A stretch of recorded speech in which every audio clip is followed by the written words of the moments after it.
অবসর সময়ে গলফ খেলার বিনোদনে মশগুল আথার আলী খান। সঙ্গ দিতে আছেন বাংলাদেশের হেড কোচ ফিল সিমন্সও। সোমবার তারও ছিল অবসরের দিন। টানা দুদিন মিরপুরে পরিচালনা করেছেন স্পেশাল ব্যাটিং ক্যাম্প। মাঝে একদিনের এই বিরতি বা বিশ্রাম। 9 ও 10 ডিসেম্বর দলবল নিয়ে সিমন্স আবারও ব্যস্ত হয়ে পড়বেন ব্যাটিং ক্যাম্পে। 11 তারিখ বিরতির পর 13 ও 14 তারিখের সূচিও একই রকম।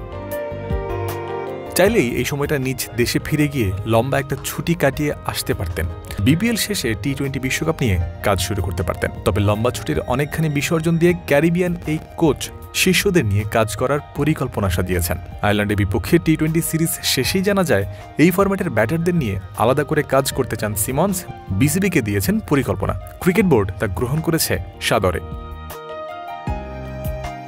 6 ডিসেম্বর শেরেবাংলার একাডেমি মাঠে কাজ শুরু করে দিয়েছেন ফিল সিমন্স। দিনভর মাঠের তুমুল ব্যস্ততা।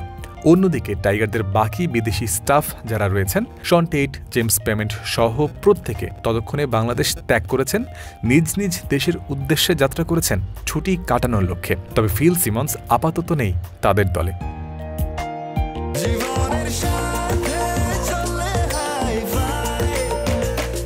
স্বাস্থ্যকর অল টাইম হানিকম, সব সময় অল টাইম হেলদি লাইফ। বাংলাদেশের হেড কোচ নিজের বা পরিবারের জন্য কিছুটা সময় করে নেবেন না এমন নয় অবশ্য। তিনিও প্রাপ্য ছুটিতে যাবেন। তবে সেটা 14 ডিসেম্বরের পর। আবারও বাংলাদেশে তার ফেরার কথা রয়েছে বিপিএলের শেষ ভাগে ঢাকা পর্ব চলাকালীন। তাই ধরে নেওয়া যায় শুধু টিভি পর্দায় নয়, বিপিএলে শিষ্যরা কেমন করছেন তা মাঠে বসেও পর্যবেক্ষণ করবেন সিমন্স। বিশ্বকাপের আগে রাডারে থাকা ক্রিকেটাররা কেমন খেলছেন তার উপর অনেক কিছুই নির্ভর করবে নিশ্চয়ই।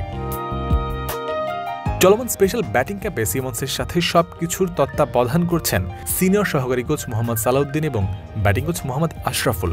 এই ক্যাম্পে কাজ করার সময়টা তাদেরও উপভোগ করার কথা। এমন সুযোগও খুব নিয়মিত আসে না। শুধু ক্রিকেটার নয়, কোচদের মাঝেও পারস্পরিক বোঝাপড়া, মিথস্ক্রিয়া তথা বন্ডিং বাড়ানোর প্ল্যাটফর্ম হিসেবে কার্যকর ভূমিকা রাখবে বলেই মনে করেন অনেকে।